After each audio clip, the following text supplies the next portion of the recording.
নমস্কার শ্রোতা বন্ধুরা, সন্ধ্যায় গল্পের আসর ইউটিউব চ্যানেলে তোমাদের সবাইকে স্বাগত। আজকের গল্প সিঁদুর খেলা কলমে কাজরি মজুমদার। ও ঠাম্মি, আমি এটা খাবো না, তুমি মাকে বলো না। ঠাম্মি বলে উঠল, কেন দিদি ভাই, খাবে না কেন? নাতনি বলল, না আমি এসব ছোট মাছ খাই না। ও ও বৌমা, দিদি ভাইয়ের মাছটা তুমি তুলে নাও। বৌমা বলল, না ওটা ও খাবে। নাতনি বলল, না ঠাম্মি আমি খাবো না। ঠাম্মি বলে উঠল, কি মুশকিল, শোনো দিদি ভাই, এখন একটু কষ্ট করে খেয়ে নাও, মাকে আমি তোমায় আর কখনো দিতে বারণ করে দেব। নাতনি বলছি তো ঠাম্মি আমি খাবো না। বৌমা বলল, মা আপনি ওর কথা না শুনে হাত ধুয়ে খেতে বসে যান। আপনি ছোটো মাছ ভালোবাসেন বলে আজ আপনার ছেলে ছোটো মাছ নিয়ে এসেছে। সবিতাও আজ কাজে আসেনি, তাই যা রান্না হয়েছে সবাই তাই খাবে। আমি একটু পরেই বেরোবো, কাল কটায় বিজয়া দশমী শুরু হবে একটু জেনে আসবো। আজকাল যা লাইন পড়ে তাড়াতাড়ি যাওয়াই ভালো। আপনারা সবাই তৈরি হয়ে থাকবেন। আমি সিঁদুর খেলে ফিরলে আপনার ছেলে আমাদের সবাইকে নিয়ে বেরোবে বলেছে।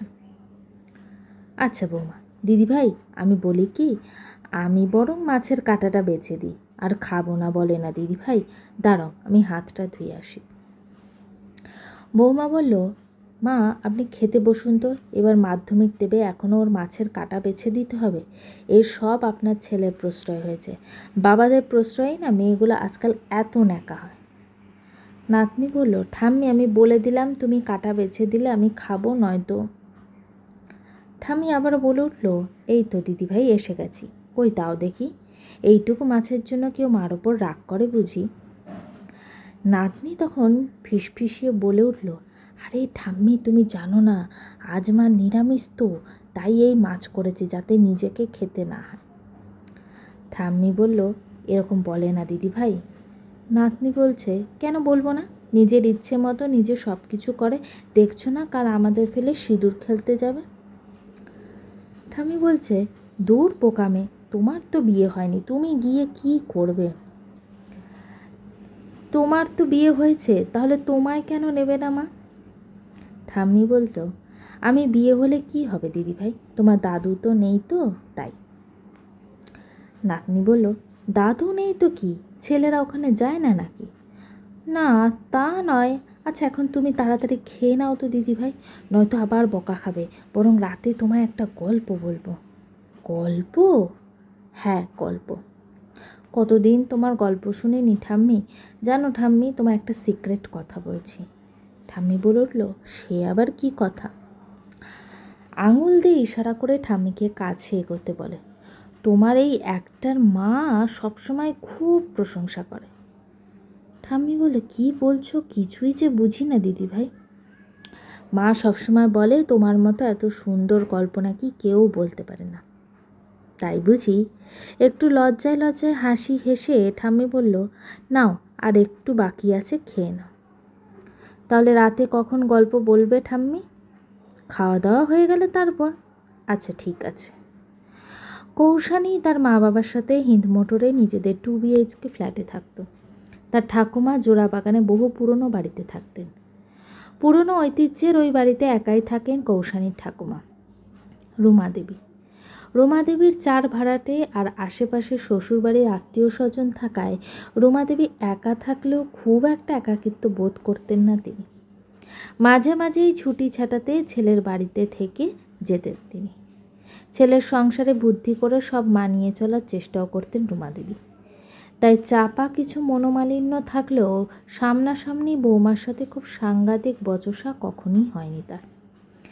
এবারও পুজোর সময় ওনার ছেলে সুভাষিসবাবু ওনাকে গিয়ে নিয়ে এসেছিলেন। সারা বছর যেমনই থাকুন সুভাষিসবাবু, তবে মাকে নিয়ে আসলে সবাই মিলে একটু কোথাও বেড়াতে যাওয়ার প্ল্যান করা সুভাষিসবাবুর কাছে নতুন কিছু না। সুভাষিসবাবুর স্ত্রী কাকলি একটু মডার্ন হলেও উদ্ধত নন। তিনি যথারীতি পাড়ার সেক্রেটারি সুমনা দেবীর কাছে আগামীকালের বিজয়া দশমীর সব খবর নিয়ে এলেন। আজ রাতে খুব তাড়াতাড়ি কৌশানীর খিদে পেয়ে গেছিল। আসলে মাধ্যমিক পরীক্ষার জন্য পড়তে পড়তে কৌশানী ক্লান্ত। আর যত তাড়াতাড়ি রাতের খাওয়া শেষ করবে তত তাড়াতাড়ি ঠাম্মির গল্প শুনতে পারবে। রাতের খাওয়া শেষ করেই সোজা ঠাম্মির কাছে গিয়ে নাতনি বলে উঠল, ঠাম্মি আমি এসে গেছি, এবার বলো। সে তো বলবো দিদি ভাই, কিন্তু তুমি যে গল্প শুনতে চলে এলে, মা তো পড়াশোনার জন্য আবার বকবে না তো? কেন বকবে?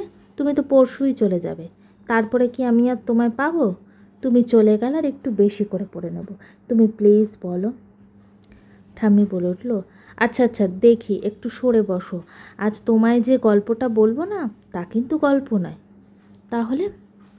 একটা সত্যি ঘটনা। সকালে তোমার মা সিঁদুর খেলার কথা বলছিল না, এটা একটা সিঁদুর খেলার ঘটনা। আচ্ছা তাই বুঝি? নাতনি বলে উঠল। ঠাম্মি এবার শুরু করলো। সেবারও ছিল এরকমই পুজোর সময়। পুজোর নবমীর দিন সবাই বিজয়া দশমী কখন শুরু হবে খবর নেয়, কারণ পরের দিন দশমী থাকে। বাড়ির বউরা সেই মতো কাজ সেরে সুন্দর করে সেজে গুজে থালায় নতুন সিঁদুর, পান, সুপারি, মিষ্টি, ফুল, ঠাকুরের দক্ষিণা নিয়ে পুজো মণ্ডপে যায়। এরকমই এক নবমীর রাতের কথা। দুই বান্ধবী ফোনে কথা বলছিল। কিরে, কাল কখন যাচ্ছিস? কোথায়? আরে কাল সিঁদুর খেলা আছে, ভুলে গেলি নাকি? না ভুলবো কেন, তবে আমি যাব না রে। সে কি? কেন? অনুপদা বারণ করেছে নাকি? বারণ করেছে মানে আমি তো জানি অনুপদা তোর ব্যাপারে খুব পজিটিভ, কিন্তু ওখানে তো সব মহিলারাই থাকবে, আর আমি, সাগরিকা, পৌলমী সবাই তো যাব। পৌলমী কাল যা সাজবে না, কালকের জন্য স্পেশাল লাল পেরে সাদা কাঞ্জিবরম শাড়ি কিনেছে, তার সাথে ম্যাচিং গয়না, লাল বড় টিপ, আর সেদিন দেখালো নতুন ডিজাইনের শাঁখাপলা কিনেছে। আমি কিন্তু শুনবো না, কাল তোকে যেতেই হবে। তুই তো বলেছিলি তুই একটা দামি লাল পেরে শাড়ি কিনেছিস, সবাই মিলে কত মজা করব, কত ছবি তুলব ভাবলাম। শাড়ি তো কিনে রেখেছিলাম, কিন্তু কিন্তু কি? এক তো অনুপ বারণ করেছে, আর তাছাড়া কি জানিস তো, আমার খুব অস্বস্তি লাগে। সারা বছর শাঁখাপলা পরি না, সিঁদুর সিঁথিতে যা লাগাই তা আয়নার সামনে দাঁড়িয়ে আমি অনেক সময় দেখতে পাই না। প্রায় জিন্স পরি বলে টিপও পরা হয় না, যদিও পরি তা খুব ছোট।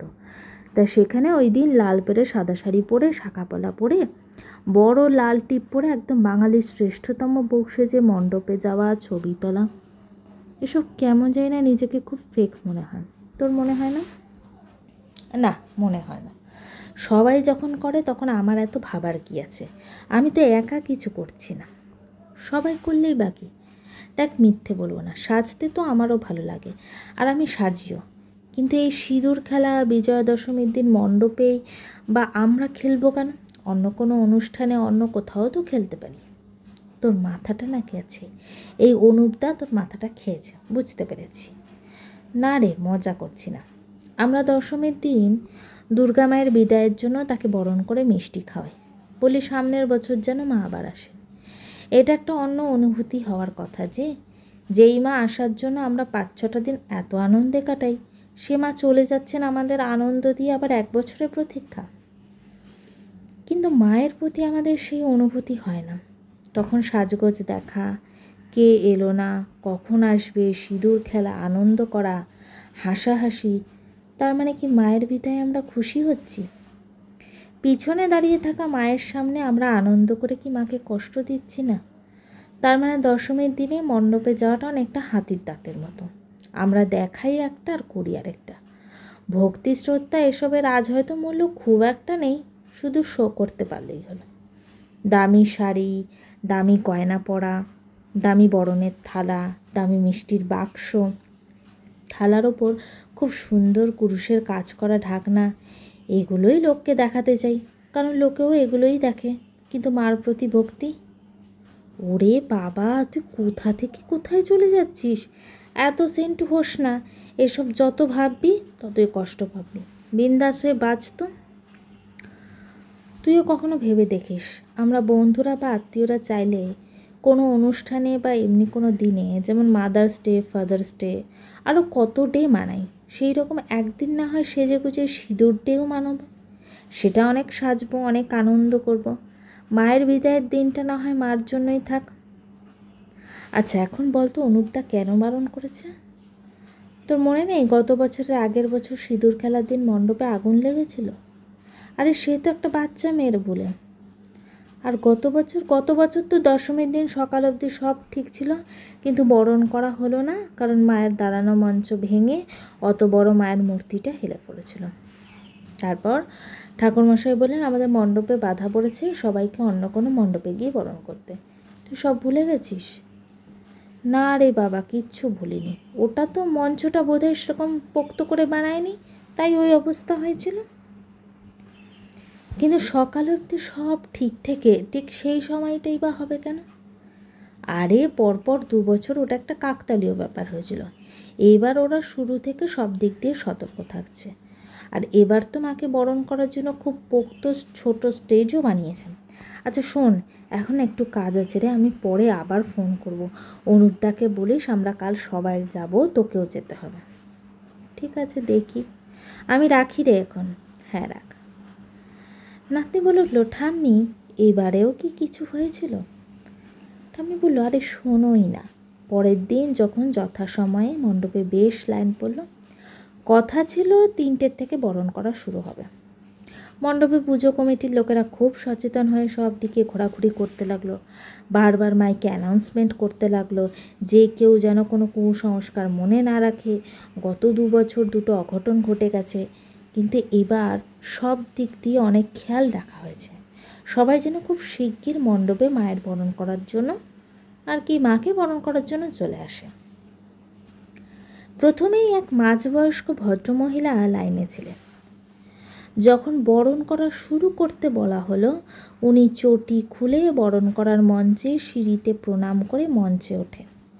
মাকে বরণ করে যেই সিঁদুর মায়ের কপালে লাগাতে গেলেন, সিঁদুর কপালে লাগছিল না। সবাই তাকিয়েছিল। কিছুক্ষণ উনি চেষ্টা করার পরও যখন সিঁদুর লাগছে না, আরেক মাতব্বর ভদ্রমহিলা খুব হড়বড় করে মঞ্চের ওপর উঠলেন। উনি আগের ভদ্রমহিলাকে সরে যেতে বলায় আগের জন সরে গেলেন। এবার যখন উনি সিঁদুর লাগাতে গেলেন, দেখলেন ঠিক একই ব্যাপার, মায়ের মুখে কোথাও সিঁদুর লাগছে না। তিনি খুব লজ্জায় পড়ে গিয়েছিলেন, কারণ উনি মাতব্বরের মতো লাইনের একটু পেছন থেকে বেরিয়েছিলেন। তাই আগের ভদ্রমহিলাকে বললেন সামান্য একটু তেল নিয়ে আসতে, উনি নাকি সিঁদুর লাগিয়েই ছাড়বেন। আগের ভদ্রমহিলা নিজের থালা নিয়ে মঞ্চের সিঁড়ি দিয়ে নামতে থাকলেন। লোকেদের মধ্যে একটু কানাঘুষো শুরুও হয়ে গিয়েছিল। হঠাৎ কিছু বোঝার আগে সেই মাতবর ভদ্রমহিলা মঞ্চের ওপর পড়ে গেলেন। দেখে মনে হচ্ছিল যেন মাথা ঘুরিয়ে পড়ে গেলেন। সবার মধ্যে কোলাহল শুরু হয়ে গেল। পুজো কমিটির অনেকে মিলে ভদ্রমহিলাকে তুলতে গেলেন।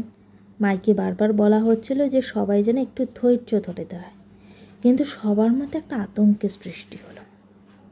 ভদ্রমহিলার চোখে মুখে জল দিয়েও ওনার জ্ঞান না ফেরায় ওনাকে কয়েকজন মিলে হাসপাতালে নিয়ে গেল।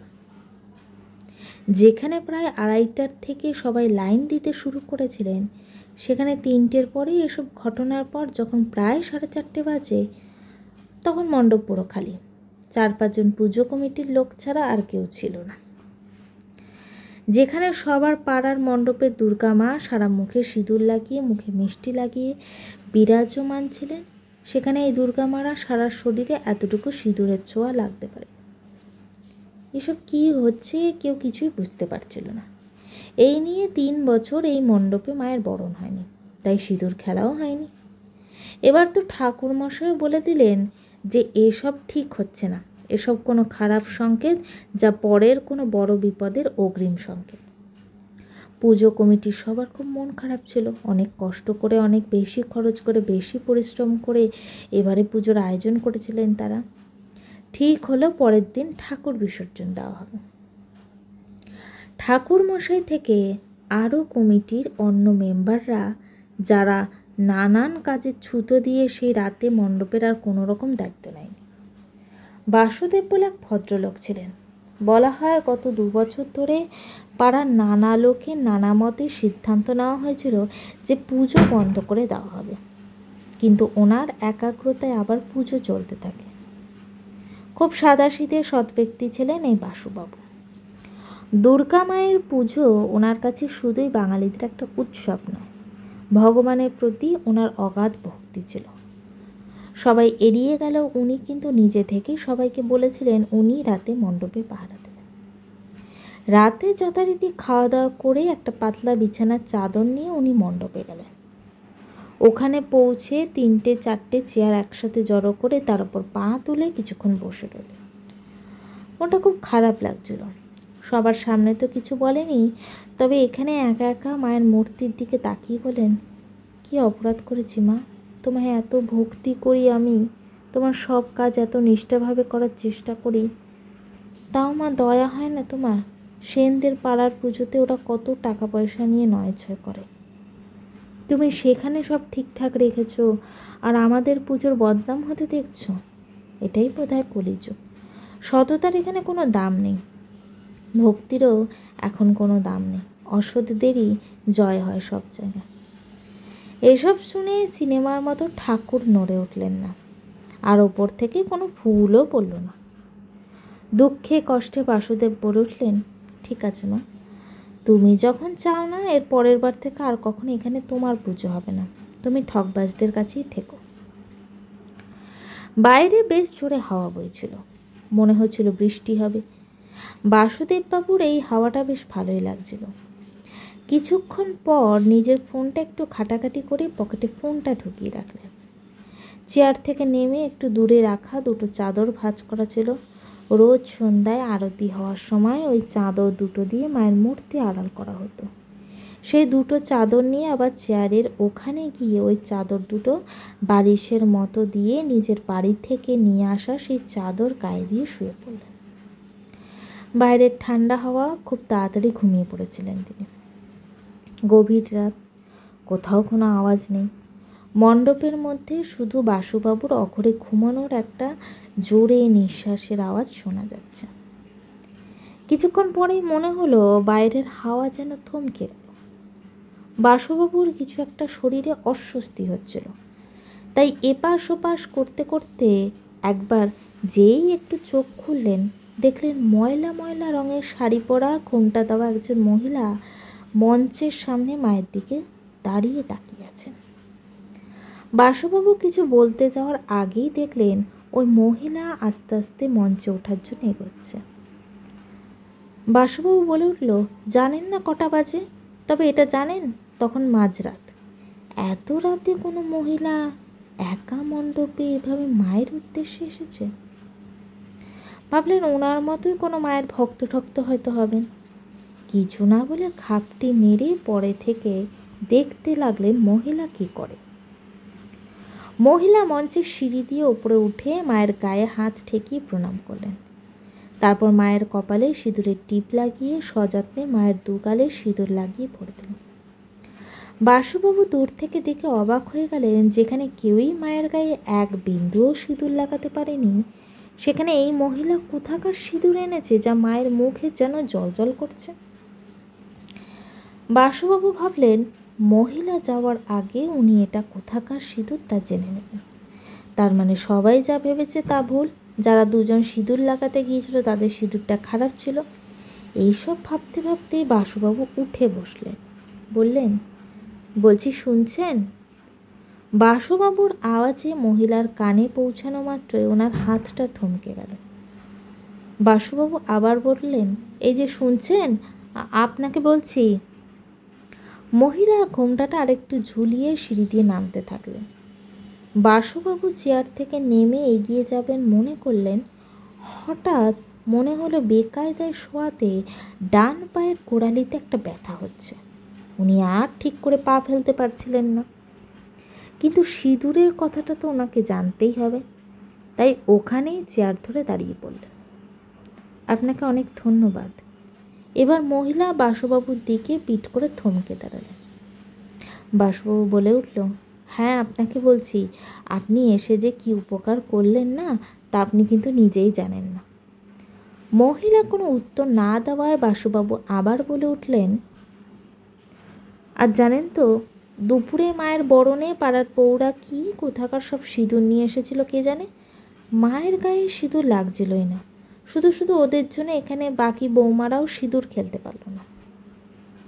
ঘোমটা দেওয়া মহিলা বলে উঠলেন, এই মণ্ডপে আর কখনো কেউ সিঁদুর খেলতে পারবে না। বাসুবাবু বলে উঠল, কেন? এ আবার কি বলছেন? একটা দীর্ঘশ্বাস ফেলে বলে উঠল, 3 বছর আগে কি হয়েছিল জানেন না? বাসুবাবু বলল, না তো, কি হয়েছিল? আমি এখানে নতুন ফ্ল্যাটে এসেছি প্রায় 2.5 বছর হয়েছে। এরকমই দশমীর দিনে সবাই মায়ের বরণের জন্য মণ্ডপে এসেছিল। সেই লাইনে এক বিধবা বউও দাঁড়িয়েছিল। লাইনে দাঁড়ানোতে তো তাকে তো কেউ কিছু বলেনি, কিন্তু যেই সে মায়ের সামনে পৌঁছেছিল তখন মহিলারা তাকে মাকে বরণ করতে বাধা দেয়।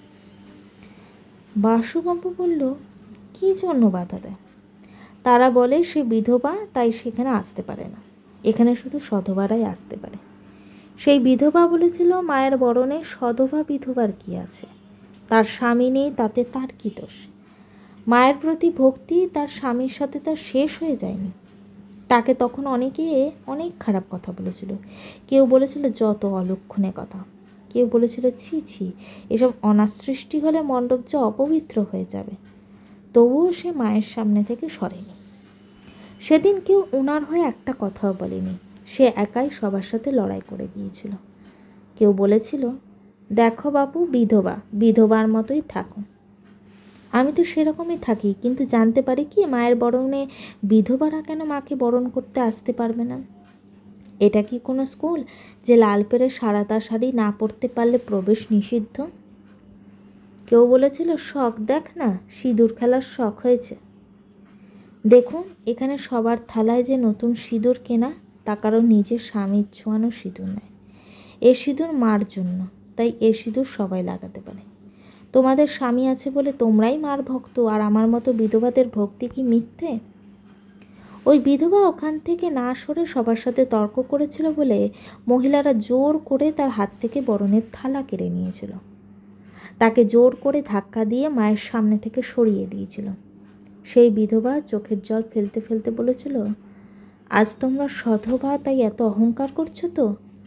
আমাদের বিধবাদের মতোই যে কোনো সময় তোমাদের এরকম অবস্থা হতে পারে, তখন তোমাদেরও এই অবস্থা হতে পারে। যে হতে পারে কখনো, তা কি ভেবেছ কখনো?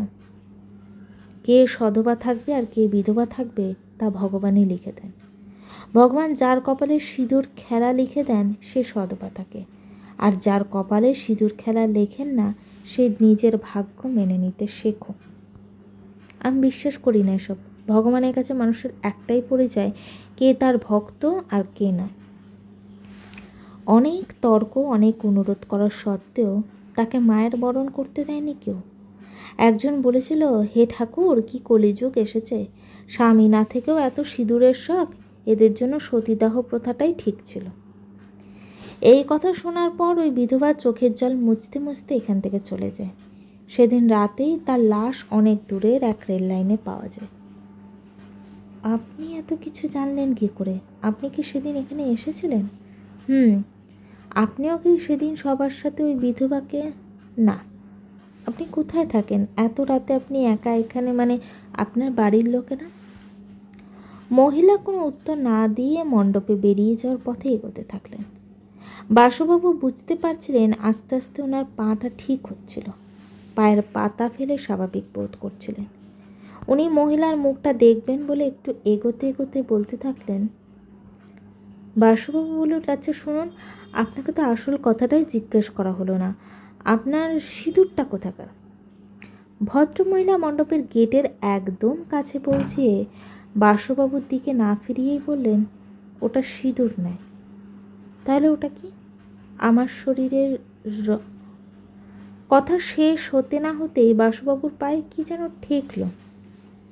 নিচের দিকে তাকাতেই দেখলেন একটা খালি সিঁদুরের সুন্দর কৌটো। মুহূর্তের মধ্যে যেই মাথায় তুলে সামনে তাকালেন, দেখলেন আবার বাইরে খুব হাওয়া চলছে, আর মহিলার নোংরা রঙের শাড়িটা গেটের সামনে হাওয়ায় উঠছে। ঠাম্মিকে বলে উঠল, দিদি ভাই, ঘুমিয়ে পড়লে নাকি? না ঠাম্মি, ভাবছি। কি ভাবছো? ওই মহিলার কথা। তার আত্মা এখনো ঘুরে বেড়াচ্ছে। জীবিত থাকতে তাকে বিধবা বলে লোকেরা যা করতে দেয়নি, তা মরে গিয়ে সে করতে পেরেছে।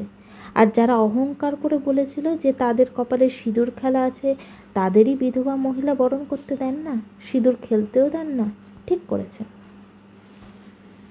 ঠাম্মি বলে উঠল, না দিদি ভাই, ওনার সাথে যা হয়েছিল সেটা ঠিক ছিল না, আর উনিও যেটা করেছিলেন সেটাও ঠিক না। প্রতিশোধ নিয়ে কিছু হয় না, প্রতিশোধে কিছু ফিরে আসে না। আসলে আমাদের সমাজে এরকমই নিয়ম চলে আসছে। সমাজ বদলানো তো অত সহজ নয়। আমরা সুবিধাবাদী যুক্তি মেনে চলি, কিন্তু তার আসল যথাযথ যুক্তি যে আমরা মানতে চাই না। একটা মজার কথা শুনবে, যে হিজড়াদের হিজড়া কাদের বলে জানো তো? নাতনি বলল, হ্যাঁ জানি। সদ্যজাত সন্তানদের জন্য। তখন ঠাম্মি বলে উঠল যে সদ্যজাত সন্তানদের জন্য বলে হিজড়ারা খুব শুভ, তাদের স্পর্শ সন্তানদের জন্য শুভ। অথচ কখনো হিজড়াকে মায়ের বরণ করতে দেখেছ? যাদের আশীর্বাদে আমরা মনে করি আমাদের সন্তানের কল্যাণ হবে, তাদেরও মায়ের বরণের অনুমতি নেই। অনুমতি শুধু সুখীদের জন্য, যারা স্বামী সন্তানদের নিয়ে থাকতে পারে, যাদের ভক্তি, তাদের স্পর্শ পবিত্র আর বিধবা। হিজড়া সবাই যে দুঃখী, তাই তারা অপবিত্র। দিদিভাই ঘুমিয়ে পড়লে নাকি? ও দিদিভাই, ঘুমিয়েই যখন পড়েছ তখন আজ রাত এখানে ঠাম্মির সাথেই শুয়ে পড়ো। পরের দিন সকালে বৌমা বলল, মা তাড়াতাড়ি স্নান করে পুজো করে নেবেন, বেরোতে হবে। ঠাম্মি বলল, তুমি ভেবো না বৌমা, তুমি বরণ করে ফিরে দেখবে আমরা সবাই রেডি হয়ে আছি, একটুও দেরি হবে না। না মা, আমি বিকেলে বেরোনোর কথা বলিনি। আমি আর আপনি দুজনেই মায়ের বরণ করতে যাব। আপনার ছেলেকে পান সুপারি 2 বাক্স মিষ্টি আনতে বলেছি। ঠাম্মি বলে উঠল, কী বলছো বৌমা, আমি ওখানে গিয়ে কী করবো? আমি কি সধবা নাকি? বৌমা বলে উঠল, কাল রাতে আমিও দরজার পাশে দাঁড়িয়ে আপনার গল্পটা শুনেছি মা। আপনি তো নাতনির মাথা কোলে শুয়ে এক মনে গল্প বলছিলেন, তাই খেয়াল করেননি। ওমা তাই নাকি? বৌমা বলল, হ্যাঁ মা, আপনার গল্প শোনার লোভ আজও আমার যায়নি। তা ভিতরে এলে না কেন? আপনার এত সুন্দর বলার গতিকে আমি থামাতে চাইনি। যাক, গিজারটা চালিয়ে দিচ্ছি, স্নান করে নে। ঠাম্মি বলল, বৌমা এত বছর কেটে গেলেও তোমার শ্বশুরমশাই কত হয়েছেন, আমি তো আগে কখনো যাইনি। বৌমা বলল, সেসব থাক না মা, অনেক ভুল ধারণা আমারও কাল রাতে ভেঙে গেছে। সবাই যা করে তাই করি, সেটাকেই ঠিক ভাবি। এবার যখন সত্যিটা ঠিক বুঝেছি, আমায় শুরু করতে দিন না মা। আর আপনি পাশে না থাকলে আমি শুরু করবই বা কী করে বলুন তো? যাবেন তো মা আমার সাথে? আজ দুর্গা মায়ের সামনে শাশুড়ি বৌমা একসাথে খেলবো সিঁদুর খেলা। গল্পটি কেমন লাগলো অবশ্যই আমাকে কমেন্ট করে জানিও। আর আমার চ্যানেলের গল্পগুলো যদি তোমাদের ভালো লেগে থাকে, চ্যানেলটিকে সাবস্ক্রাইব করে পাশে থেকো। নতুন গল্প খুব শীঘ্রই আসছে।